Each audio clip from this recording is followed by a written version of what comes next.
A new face and a new era in number 10. Andy Burnham takes over as Prime Minister. Just a month after returning to Parliament as an MP, he walks up this street as PM, promising to build a national sense of unity, common purpose and positivity. Let us make this the moment when Britain starts to believe again.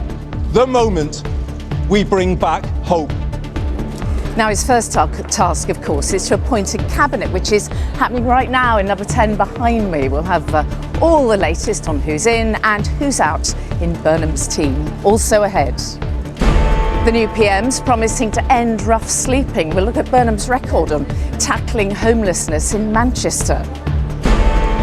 The King of the North says he will serve the whole of the UK. So what can the country expect?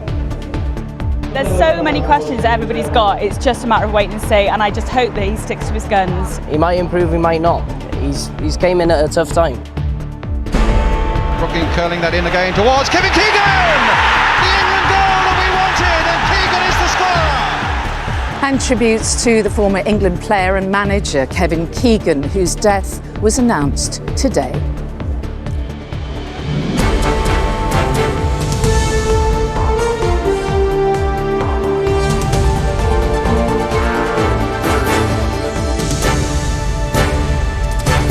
This is the ITV Evening News with Mary Nightingale in Downing Street.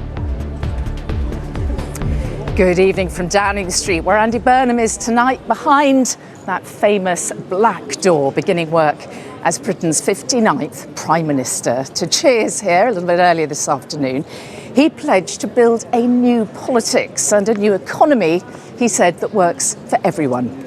And he is not wasting any time. He said he'd make immediate changes to improve people's lives and to tackle the cost of living starting tomorrow.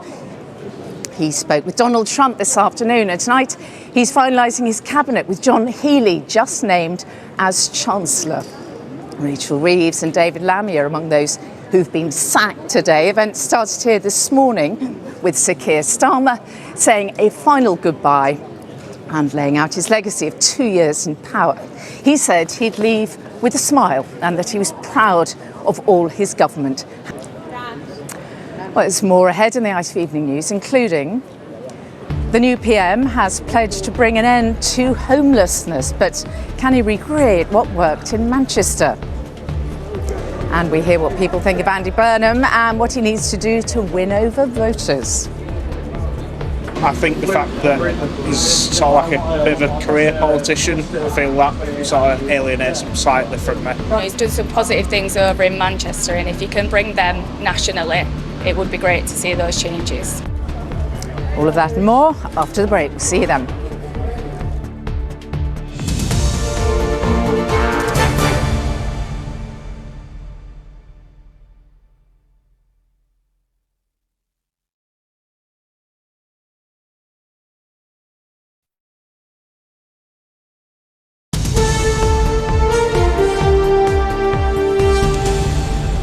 Hello, welcome back to Downing Street. It's pretty busy here. Some comings and goings and some confirmed appointments in Andy Burnham's team. Our political correspondent Harry Horton is here. So what have you got for us, Harry? Well, I think probably the biggest one. Well, there is plenty more still to come tonight. The Spanish team returns home as World Cup champions. And Everton great Peter Reid helps welcome the new PM to Downing Street. Now that and more after the break. See you then.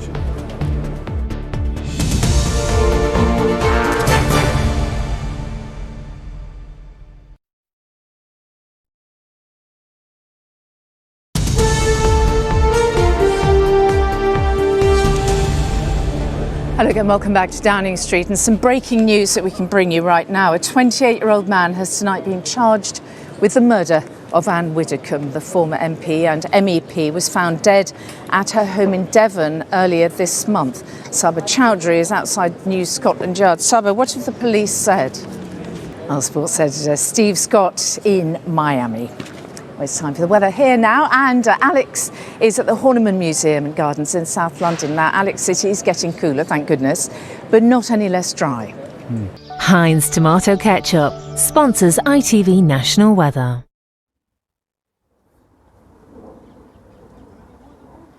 To events here now, to the surprise of many, among those cheering the new Prime Minister as he walked up Downing Street earlier today was the Everton legend, Peter Reid. Now, Andy Burnham is a big fan of the club, and indeed he does hold a season ticket there. But it wasn't at first clear why Reid, who played for Everton in the 1980s, was actually here. Sam Holder explains.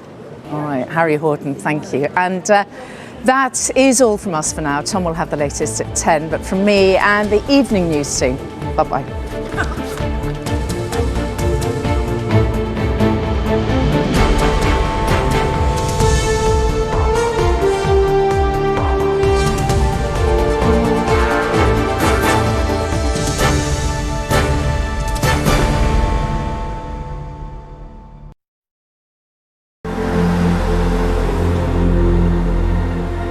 Now a look at all the latest stories making the headlines this evening with the ITV News.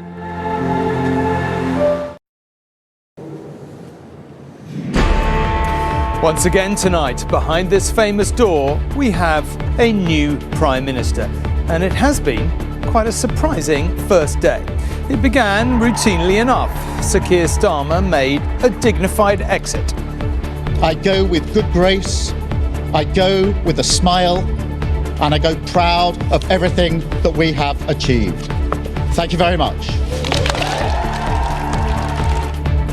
And after his visit to the palace to resign, it was Andy Burnham's turn to make the trip down the Mall.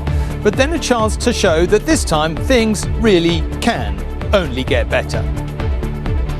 We need to be better. We will be.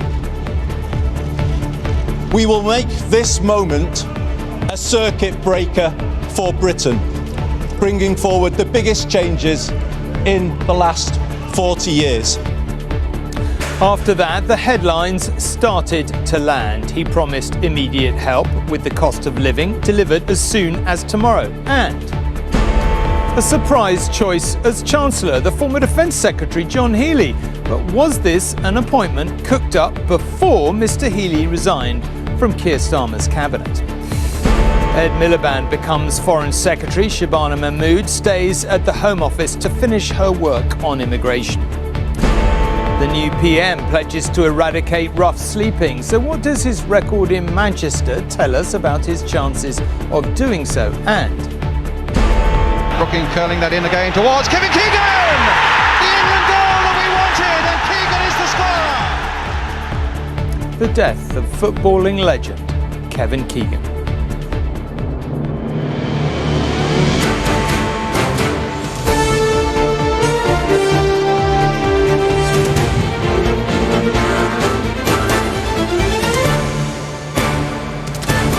From Downing Street, this is ITV News at 10 with Tom Bradby. Good evening from Downing Street, once again under new management. The latest occupant, Andy Burnham, acknowledged the revolving door nature of the past decade and promised stability as he stood in the street behind us here this lunchtime. This time, it really would be different, he said. This evening, he named the team he believes will achieve that. First and foremost, the new Chancellor. And credit to Team Burnham, they kept the name of John Healey, the former Defence Secretary, under wraps until the announcement, when it did come as something of a surprise, though it does beg the question, did they cook it up before Mr Healey resigned from Keir Starmer's cabinet? And does that make it all feel like something of a coup to be discussed? Well, in other news tonight, the man who police have been holding for the past week on suspicion of the murder of the former MP Anne Widdecombe has now been charged with it. Miss Widdecombe was found dead at her bungalow on Dartmoor 11 days ago. Joshua Kerry was arrested in Rotherham in South Yorkshire 2 days later. He'll appear in court tomorrow. On any other day, the death of the footballer Kevin Keegan at the age of 75 would feature much nearer the top of our programme. He both played for and managed England, as well as being a hero to two sets of passionate fans at Liverpool and Newcastle. Twice he was voted Europe's best player. The current crop of England footballers are back at home after their best World Cup finish since winning it in 1966. The victorious Spanish side got their heroes welcome in Madrid this evening after a tournament that tested football's brush with the brash, hosting on the other side of the Atlantic. OK, I guess we'll get more idea tomorrow, but Romilly, thank you very much indeed. And that is it from Downing Street for tonight, and hopefully in the nicest possible way for a while. Sir Keir Starmer said his goodbyes, claiming he was leaving with a smile. Gracious of him, really, considering he was honestly forced out.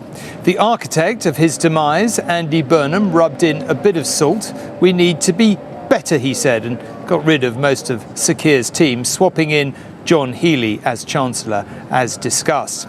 So where does that leave the unity Mr Burnham talked about in the speech he gave behind me here? We know what happens to Prime Ministers when parties split. We saw it here again today. I guess we will see. Susanna and Ed will have Good Morning Britain from 6 o'clock, but from Downing Street, once again, it's good night and thank you for watching.